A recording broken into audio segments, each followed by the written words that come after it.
Good evening.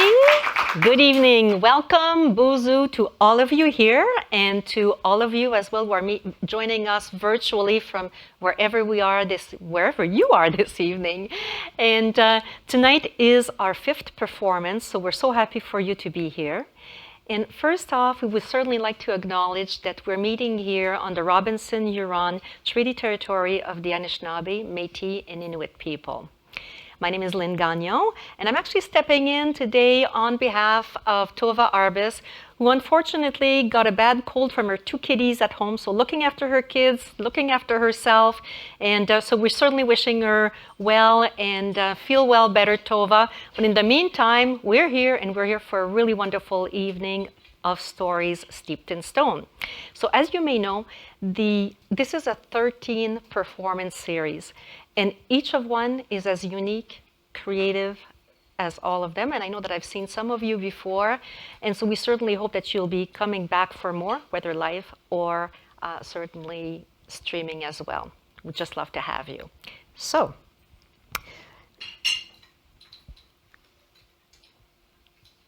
this evening's show is all about the land and our relationship to it. Our first story tonight is from the memoirs of Sister Saint Constance.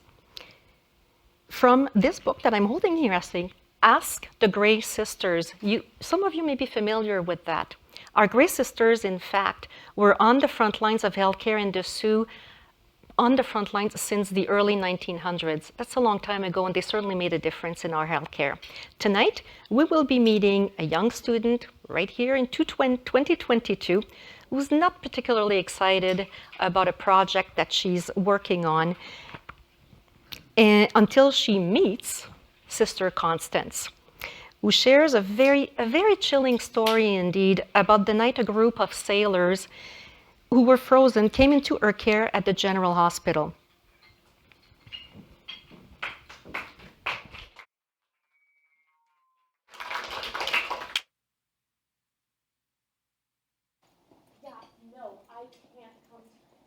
I have to work on this stupid history project.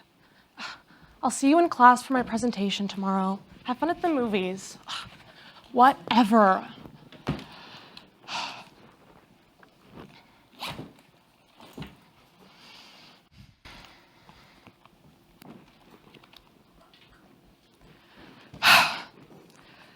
The hospital is located on the beautiful St. Mary's River where all the passenger and freight ships dock.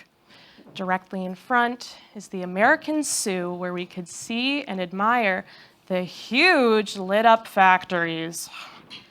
The gallery on the 3rd floor was very close to the canal, and from there we could see the boats arriving, bridging the 200 to 250 feet to reach Lake Superior.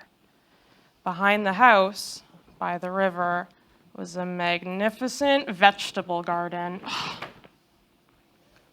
From the front of the house to the street was a magnificent cut lawn with several small paths and walkways where patients and staff could go to get fresh air. Fresh air.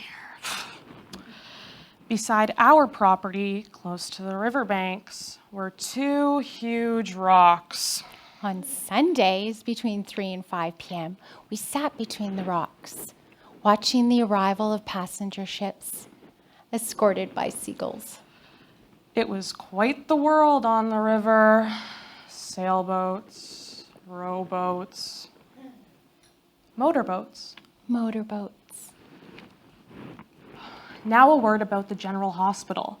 A very poor-looking house of red brick with very few conveniences. 50 beds.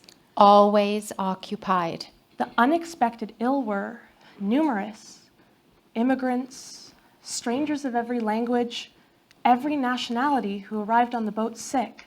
The authorities sent them to us. We were the only hospital. After the typhoid fever epidemic, the dormitory needed a major cleanup. Painting, washing. Sister Superior bought mattresses, pillows, blankets. When all was done, what a joy to reclaim our beds, to lie on our 2 pillows and sleep. At 3 o'clock, Dr. Gibson received a telegram from Toronto asking him to go get 5 sailors, probably frozen, in the Mishippicotten Woods in Upper Lake Superior. Was it December of 1906 or 1907? There was nothing more important than going to the sisters to ask them to prepare beds. What to do? No beds were available but our own. The sick can't be refused.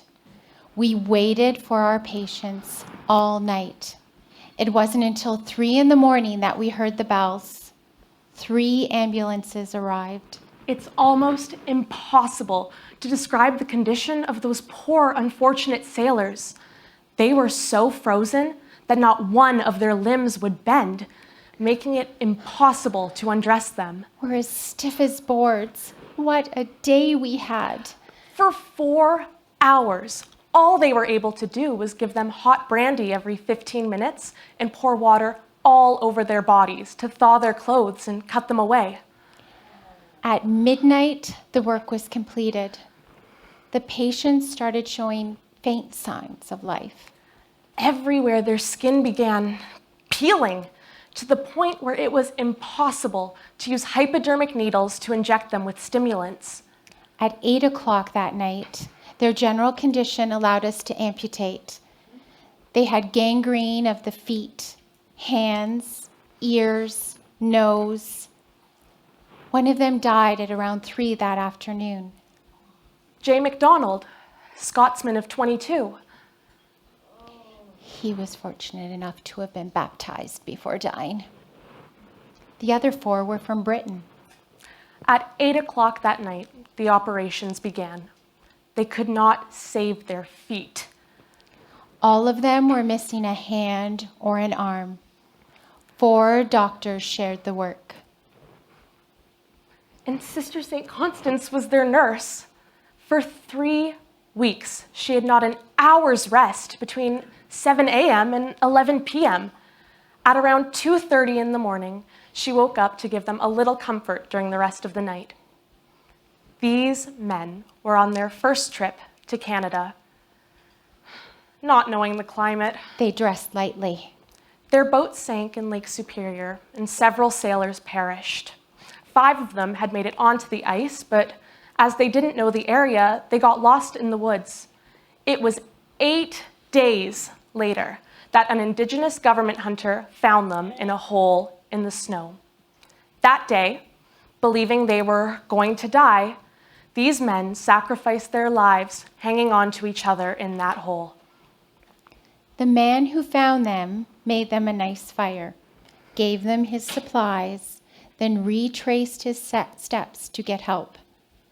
3 days later, they arrived at the hospital.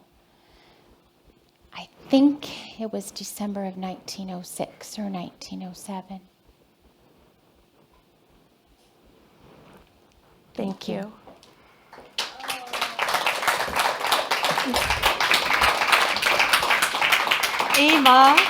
Eva Nori, ladies and gentlemen, and Krissy Strickland, thank you so much for this wonderful and really chilling and poignant story, really, that a lot of us probably have never heard of. Let me ask you, Eva, what struck you about this particular story? I was in shock that such an incredible story happened right here in Sault Ste. Marie. It's like something out of a movie. And I don't think that my generation or the younger generations realize what a riveting and rich history the Sioux has. And we're really glad that you were able to portray that young student in today's age, in how sometimes you kind of feel blasé about history and how you brought it back to us. And Krissy, I mean, Sister St. Constance, she was a real person. That's from her yes. memoir. So can you tell us a little bit more about her? Because you seem to just know her.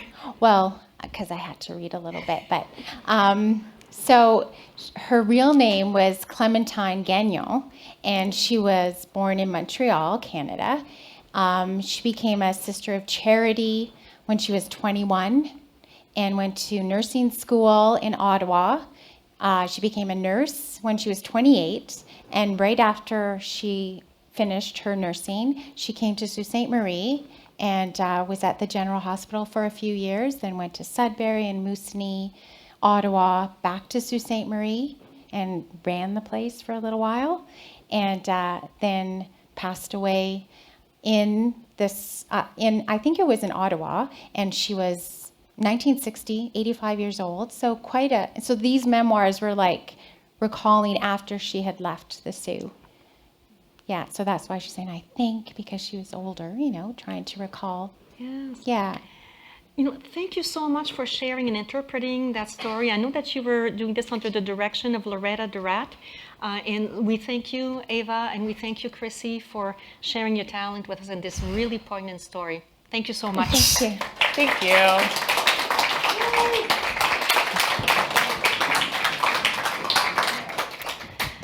Well, wow, what a segment for a first story. And you're in for a whole evening of the relation with the land and our promise from the land and to the land. It's quite interesting. And our next guest is for our segment of heritage demonstration. And I'd like to invite Nicole Curry to the stage.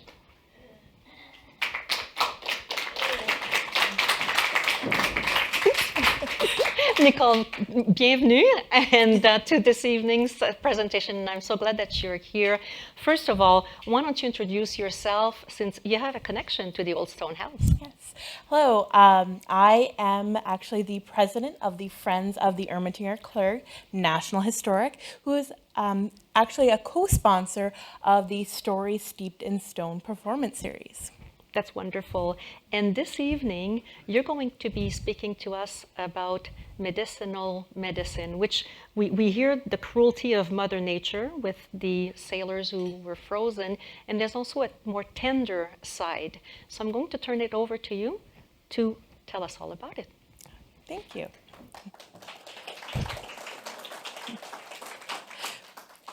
So you've just heard some stories from the Grey Sisters who started the General Hospital at the turn of the 20th century.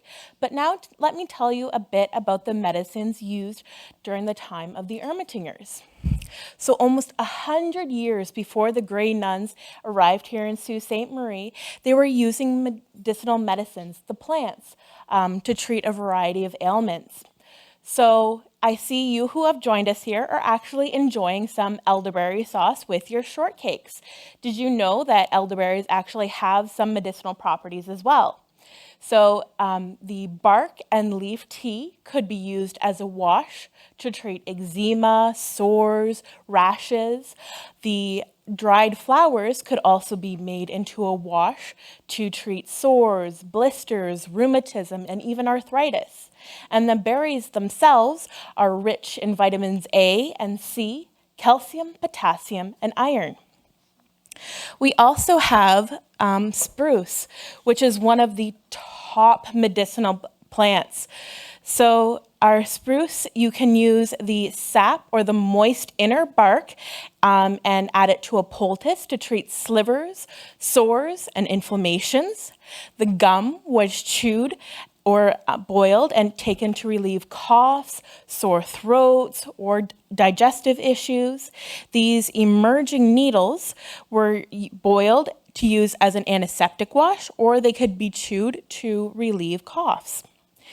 The tea from the inner bark was used to treat rheumatism, kidney stones, and stomach problems. The needle tea was also used to treat scurvy, cancer, and the vapors were inhaled to relieve bronchitis. Next, we have cedar, which is one of the 4 sacred plants of the indigenous peoples. The bark or twig tea was used to relieve coughs, colds, sore throats, bronchitis, or other respiratory problems, as well as treat kidney issues. The sprays were boiled or steamed and used to treat rheumatism, arthritis, and colds. So here we have some cedar that you can find everywhere in the forests. We also have some sweetgrass. Now, sweetgrass is one of the other sacred plants, and it is used in smudging, and it brings about positive energy. And so the smoke could be inhaled to relieve colds, but the tea could actually be used to treat coughs, sore throats, fevers, windburn, and even sore eyes. And it is a very delicious sweet tea that it makes. And last but not least, we have sage, which is one of the most commonly used sacred plants of the Indigenous peoples. It's used in ceremonies for smudging, and it removes negative energy. So you can use it to cleanse homes or sacred items. The Egyptians actually used it as a fertility drug. The Greeks used it to stop bleeding, to cleanse wounds, sores, and snake bites. The Romans actually saw it as sacred, and that's where it derives its name, sage, from. And so it treated a wide variety of ailments. And so all of these are but a few of the medicinal plants and their uses. There are so many more out there that we still use to this day. And actually, healthcare is going back to these traditional medicines. And we are reminded that the land always provides.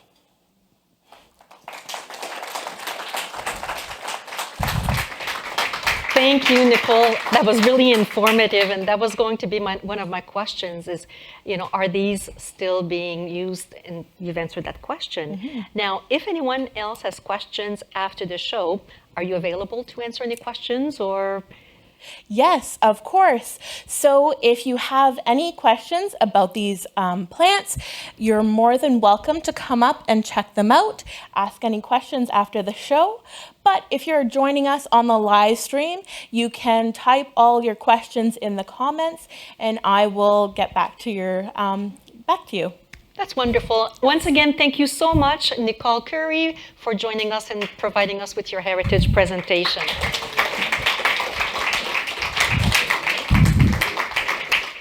Thank you. And well, now is the time for us to welcome our headliners for the evening, Ellen Van Laar. Come on up, Ellen.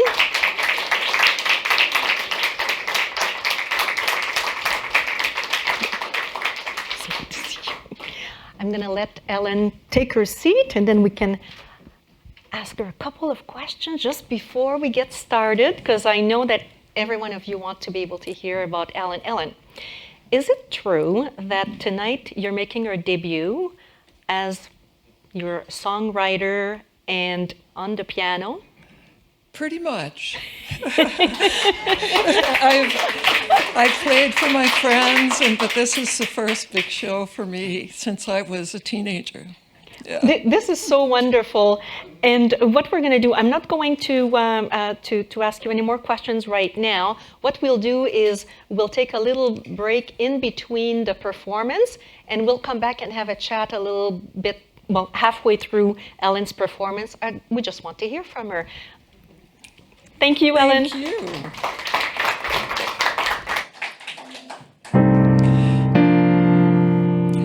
Yes, I'm going to be singing and talking about water and land, and that's why some of these choices of medicines and, yes, what the water can do. It can harm us, it can heal us, it can wash us, and it travels all over the world, just like dirt and various other things. So when we came to this land, it was free as a sea. Then we tilled it and we tied it to our souls. We grew corn, we grew wheat, we love nature complete, a partner with all that we eat.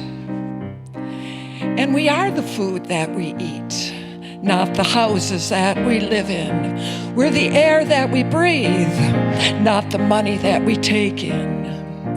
We are part of the earth to our best ability. We are people, not crowds, meant to live responsibly. We remember the dreams of our families and all these people through history, and the needs provided by the valley. We'll walk hand in hand, together we will stand. A promise and a partner kept unbroken with the land.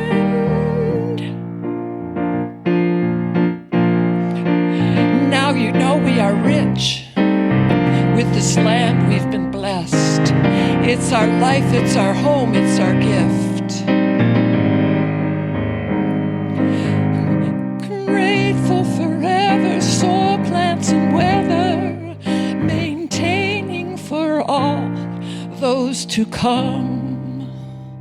We're the food that we eat, not the houses that we live in.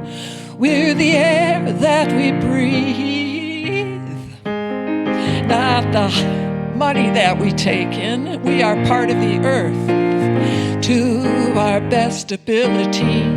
We are people, not crowds, meant to live responsibly.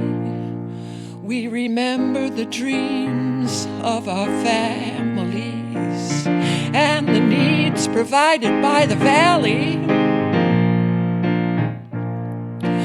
We'll walk hand in hand, together we will stand. A promise and a partner kept unbroken with the land.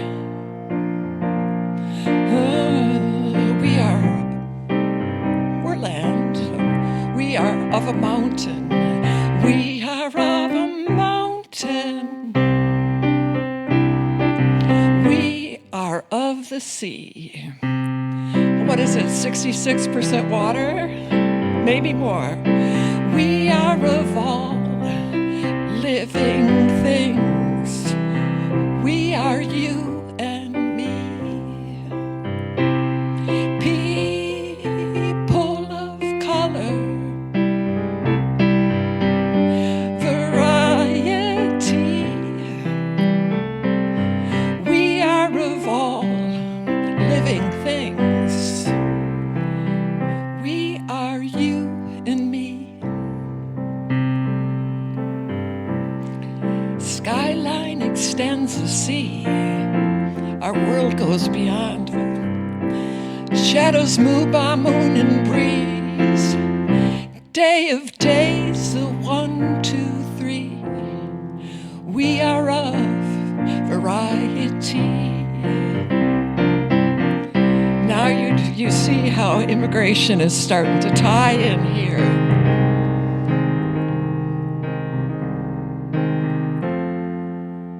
Defining ourselves by what we hold dear. Each person has a story from birth to the present. Some escape turmoil to safety and lessons. Work, war, and family, a collage of emotions. People want peace, land, and promotion. Tons of red tape, feeling weak and alone. Many are separate from family and home. Learning exchanges opportunity. Some broken hearts aren't easily set free. Spirits grow determined, obstacles faced. Betterment's a process, society's grace. Rights and permissions, gradual functions. Citizenship, a 5-year production. Some are disappointed, robbed and battered. Disappointed here where judgments, they do matter.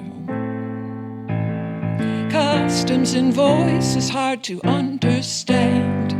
A chance to learn about what we can.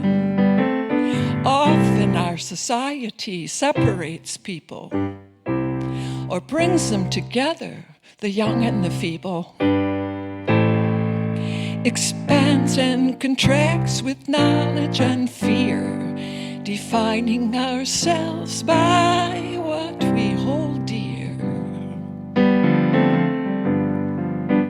Now, compared to that, nature seems pretty trustworthy, right?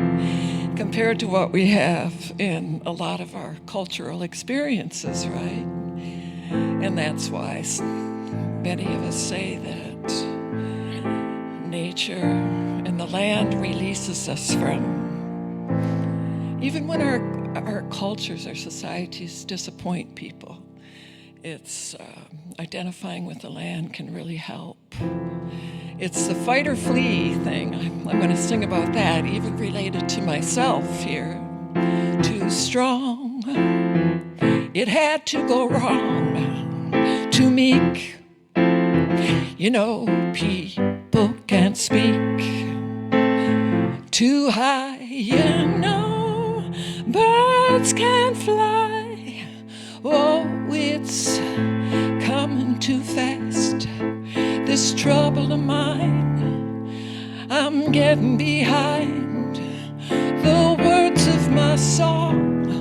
Oh, problems come faster than they can be tried.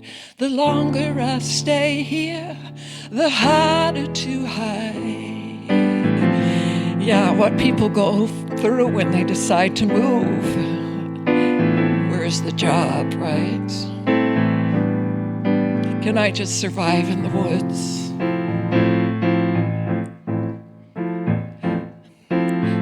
You know, we're victims of the ordinary, victims of the past, victims of the quiet contrary, victims never last. City noise, all its toys, all the hurry and the worry. I just can't make it, and I know that I just can't last. I'll go out in the northern wood, and I could go out in the northern wood. Out in the northern wood, and I could go out in the northern wood. I'll go out in the northern wood. Moonlight, bright sunlight, I can't leave it there alone. I just can't make it, and I know where my dream is. And sometimes it gets too strong, and you want to go back to town, right, Joe? Too strong, it had to go wrong. Too meek, you know, people can't speak. You know, too high, you know, birds can't fly. We've got these choices that can burden us and also make us free.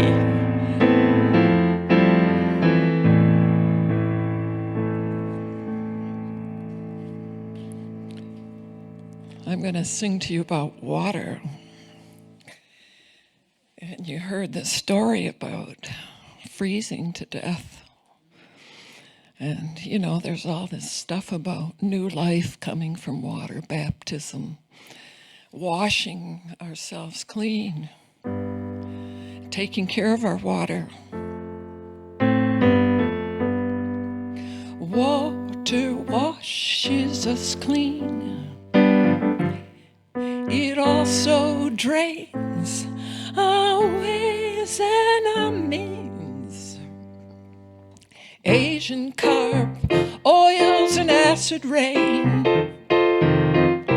causing illness, worry and pain. Warming weather, pipelines and trash. There's much going on for business and cash.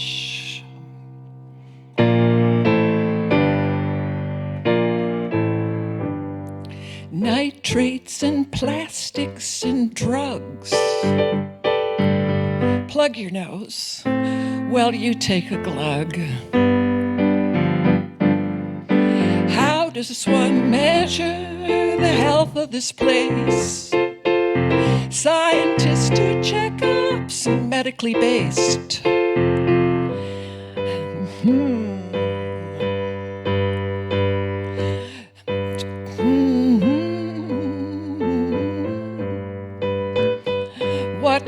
goes up, it must come down, and so it goes around and around. We test. And sometimes there's acid from the air. We get that a lot in the north in Canada, the acid rain. And you'll find that I compare the rivers to our blood veins and our heart to the ocean.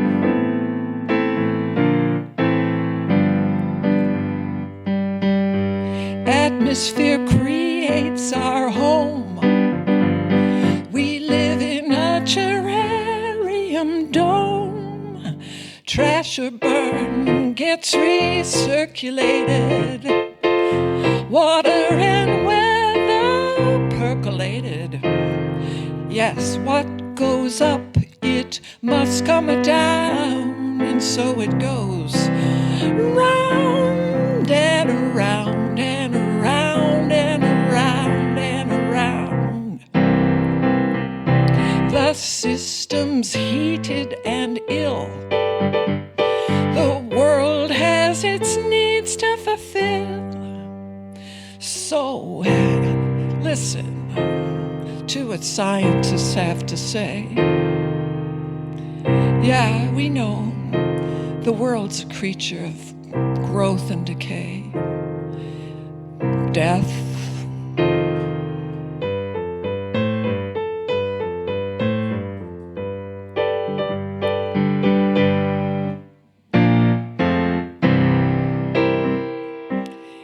Now we're talking about water as a common drink. And it gives a whole perspective on pollution when it looks like, you know, what our bodies are made of.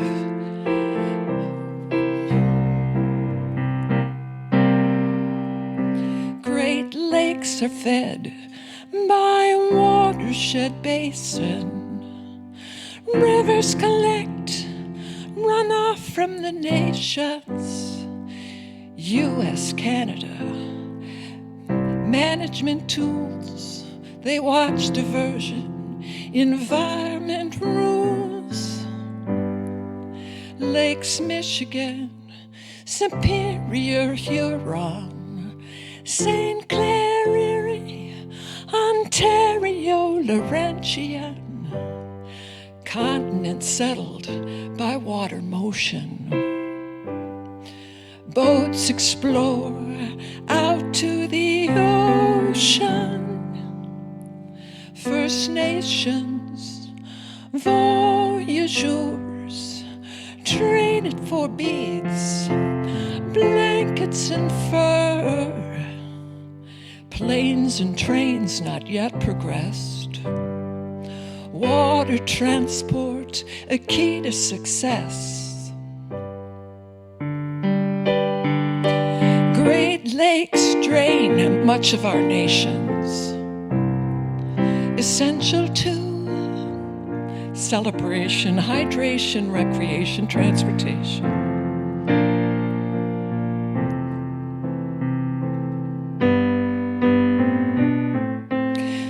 Great Lakes, an international border, water shared, not wire or mortar.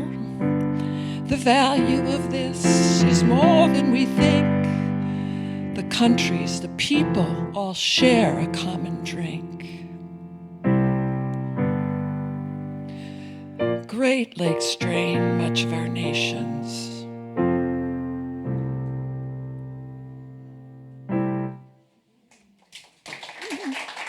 Thank you. Isn't that just amazing?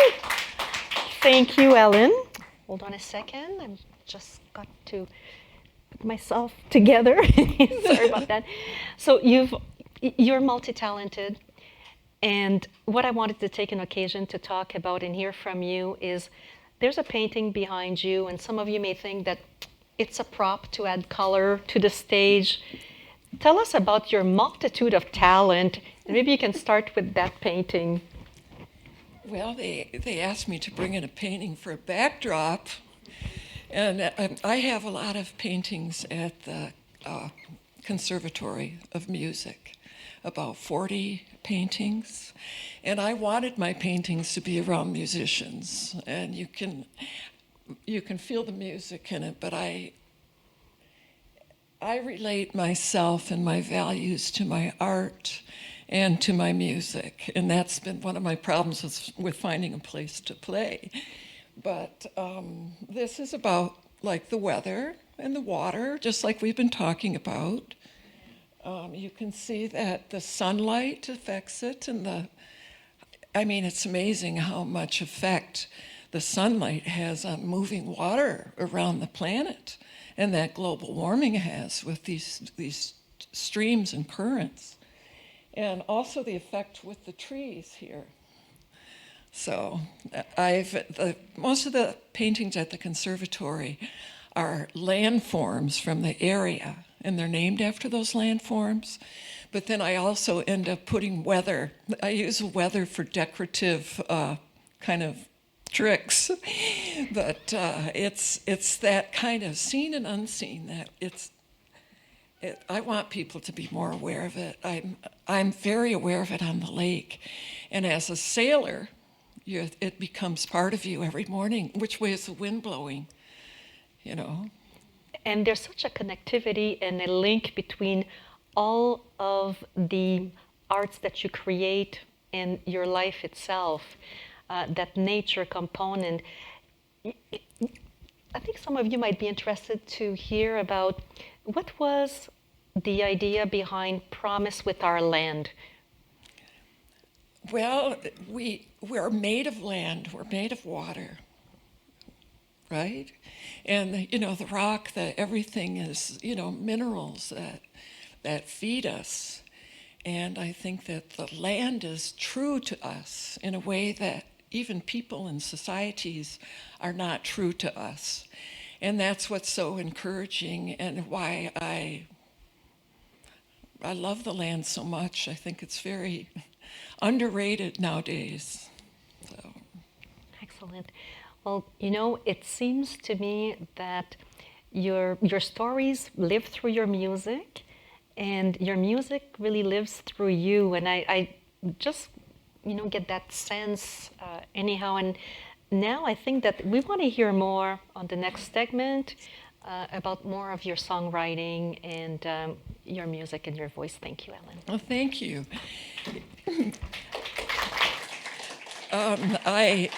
I took challenges to write songs about any kind of topic, and for a while I had a column that I wrote about issues in rhyme, so I had quite a folder of these kind of lyrics about issues, and so I could go back to those and make a tune and expand today. And I have to thank the Conservatory for supporting me in this process, especially Frank DeResti as the songwriting teacher. And I started writing songs when I was young, but I just kind of gave it up when I had my kids and started moving around in work life, and and there was a problem of where to place such songs. They didn't quite fit in churches or bars or whatever, and I found a common philosophy with the Indigenous, and it's good to feel this time in our lives and in our culture where this is what we have to talk about. This is what and immigration as well, and that relationship with problems with the land and with the climate and all of that. It's tied in together, and that's why I want to talk through my songs as well as sing them, because I'm looking for more talk, right? Yes. And this is that heart is an ocean. I think there's something also related to relating to birth and death through the land because of those cyclical processes and seasons. My heart is an ocean. our hearts are the ocean. My soul is the wind, and it has no beginning and no end. Like music playing, movement and stillness, alive in circling all the warmth and the coolness.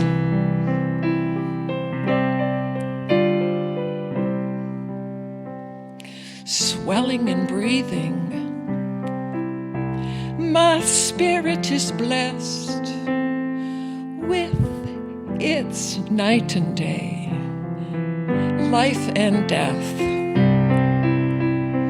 journeys through history with this body of earth, where man denies mystery and he tries to define worth.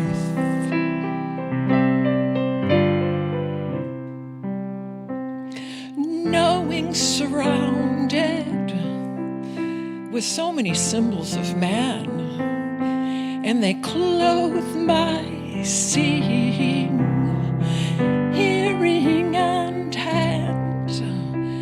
But the mystery gives life to me, to this soul of the sea.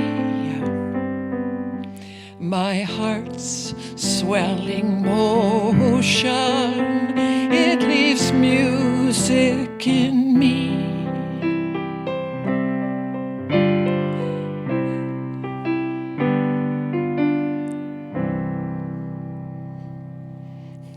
Thank you. Well, since I told you I wrote about issues, I want to do one about oil.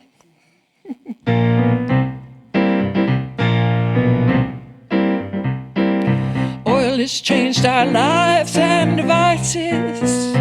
We're captive by the barrel's rise in prices. We're addicted to the black stuff, a drinking deluge. Our cars are a lifeline that we can't refuse.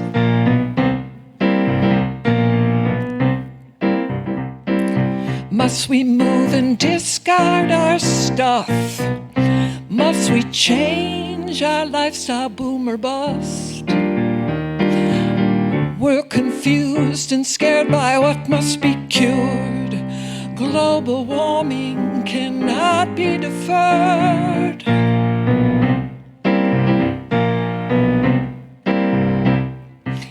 Solutions demand practice when new. Energy transfers economic glue. Building more pipelines puts us to shame. Denying change and not admitting blame.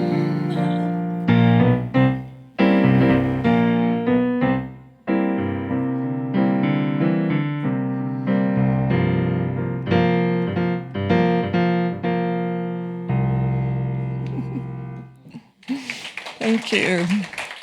How are we doing for time? Pardon? Oh, good. I've got lots of songs. The hard part is always picking what you're going to sing.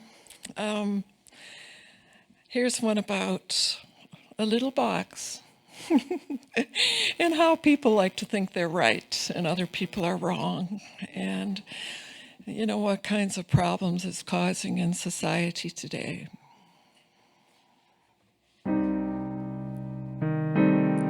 Let go of labels, put all on the table.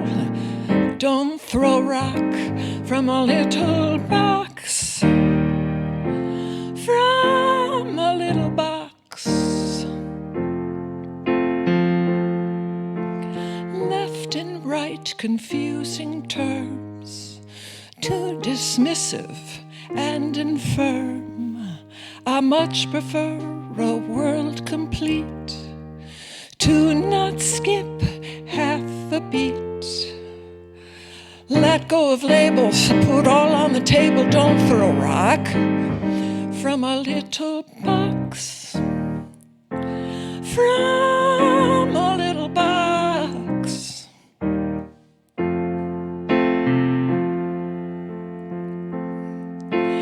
Destined to speak truth again. Propaganda won't fit in. Conservative or liberal. Rights human or financial. Let go of labels, put all on the table, don't throw a rock from a little box, from a little box. It's that kind of thing you just want to ignore it, except you gotta go, ooh, stop it. Race purity, money, guns, nature and education, earth protection, unity, for the whole world to see. Let go of labels, put all on the table, don't throw a rock from a little box, from a little box.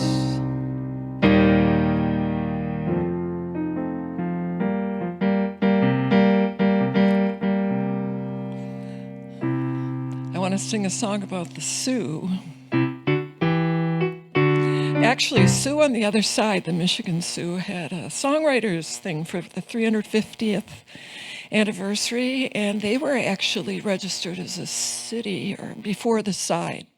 And it was the third city in the whole continent, I guess. And I don't know if that's just the US or Canada too. It seems like Quebec, and if you add Halifax and some of those, it must be older. Anybody know?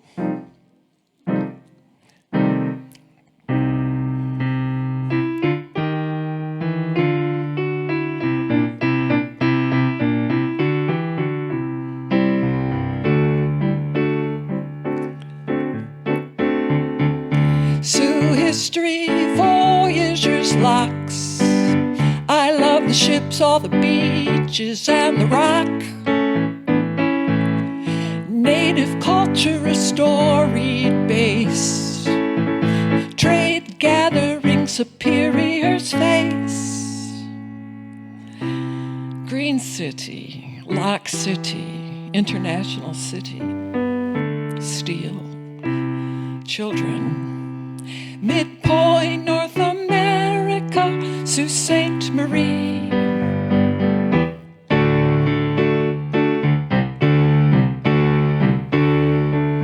Wolves, deer, fishes, raptor and bear. Wilderness, water, earth, air. Islands, caves by my home shore.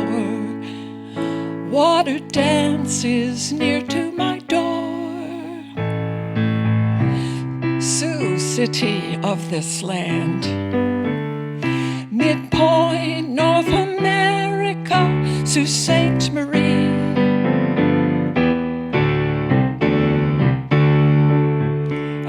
Hike and swim.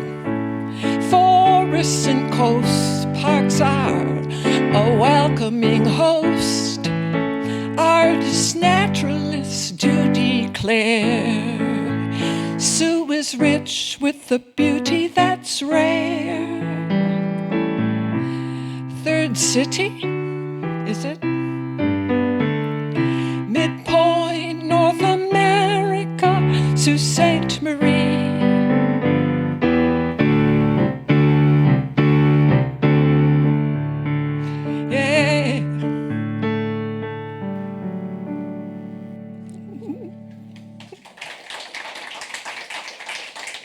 Five more minutes. Okay. I've got some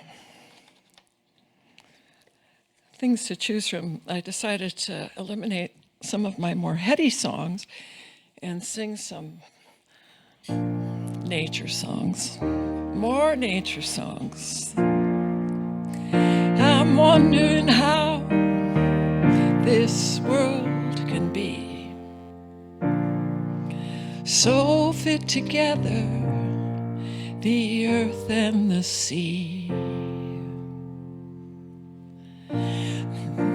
The world's a garden to plant things in, connecting the future to where we've been. A seed in the hand, two on a wish, feet on the ground, a mind at rest.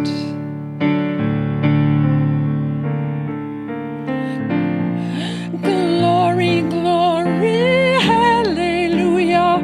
Oh, it don't take too long to get through to you. Glory, glory, hallelujah. Hasn't the earth been true to you? I love that question. You find that the earth is pretty loyal. And the question is, are people?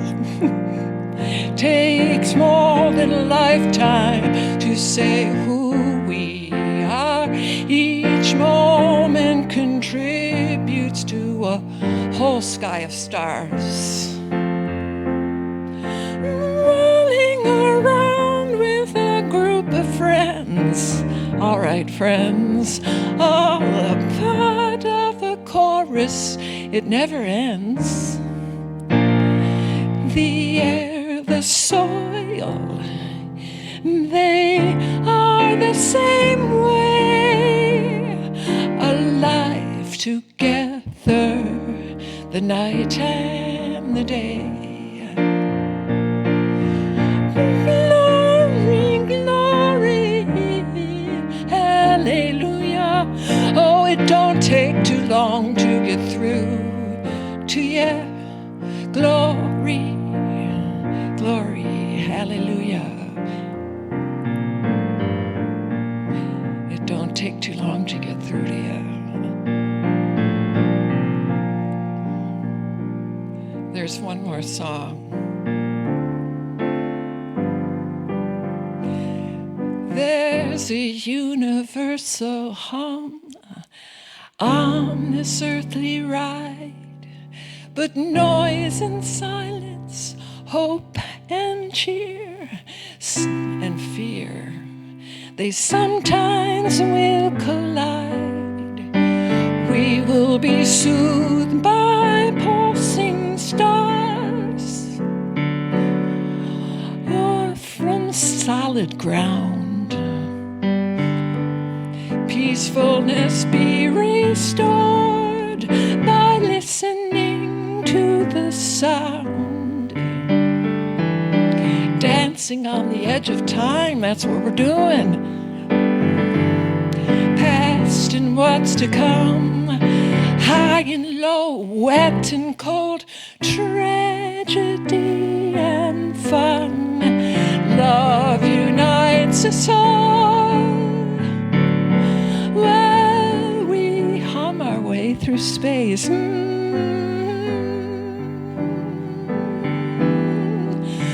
all connecting there in this grace-filled place. Thank you, everybody.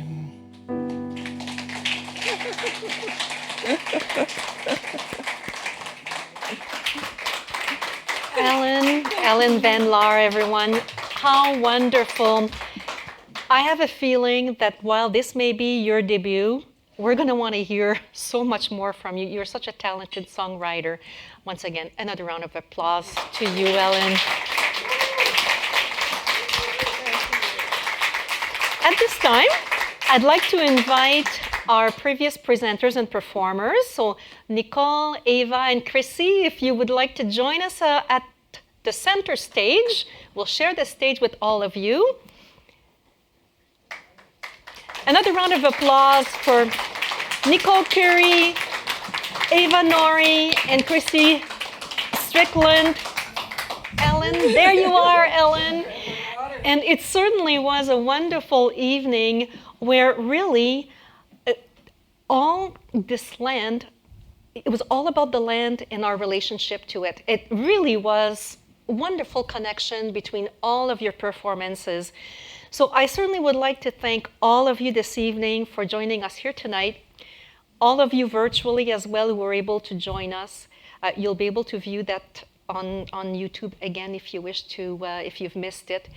And what I would like to do as well is thank our friends of the Ermatinger Clergue National Site, as well as Wendy Hamilton from Theatre in Motion, without whose partnership this would not have been possible. And this is such a wonderful series, so unique. A round of applause as well with our wonderful technical team who just makes all of this happen so smoothly.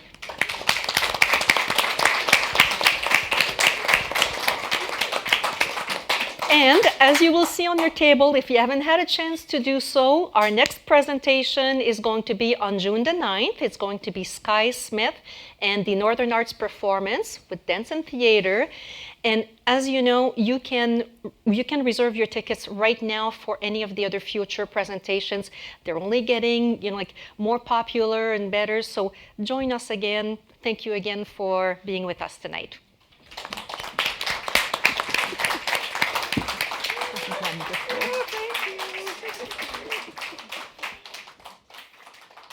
We need to have a photo.